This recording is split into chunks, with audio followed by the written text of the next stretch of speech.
If the novel coronavirus wasn't enough to put the Montana sports scene in jeopardy, question marks all across the board, then came the smoke. That's right, the latest wave in cancellations, postponements, scratching heads for reschedules. Of course, of the smoky conditions that you can see all across the Treasure State. Only a handful of events so far have been affected by that, but as those wildfires continue to rage on the West Coast and that smoke continues to make its way to the Treasure State, there are coaches, athletic directors, and even local county health departments wondering what the future may hold even as soon as this weekend. There hasn't been that many so far. This week everybody's a little on edge just because of how the heavy smoke came in on Monday. So it's starting to move out, at least in some of the western areas. We still have unhealthy air.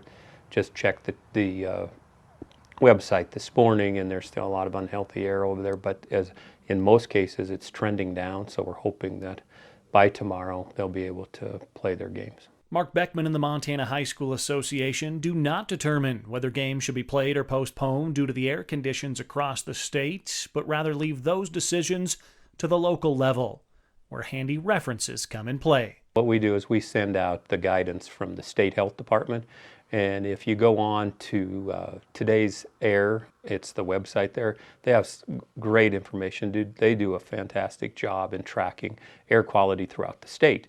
And then it's every hour in all these different reporting stations and how they can say, well, here's the trend, here's where it's at, here's the levels, particulate levels, so that you say, okay, within these areas, this is, safe.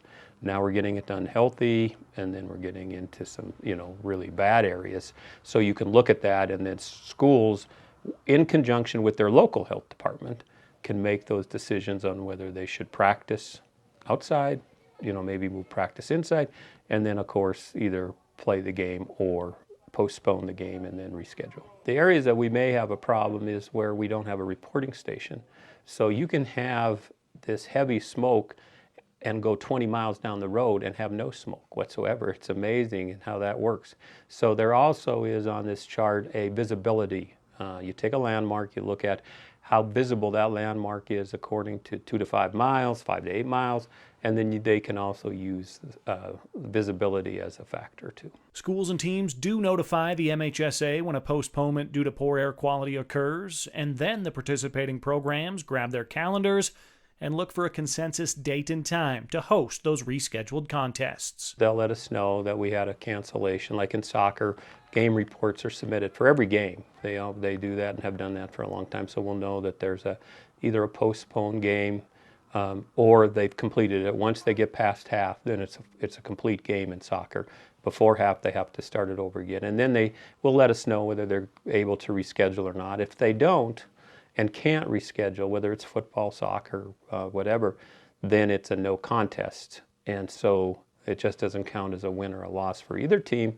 And then the conference will have to determine how to seed into their playoffs by using, those records. It's another roadblock, a hurdle in an already unique year, but Montana's high school sports programs have held strong in the face of adversity as they will once again look to adapt and overcome. Richie Melby, MTN Sports.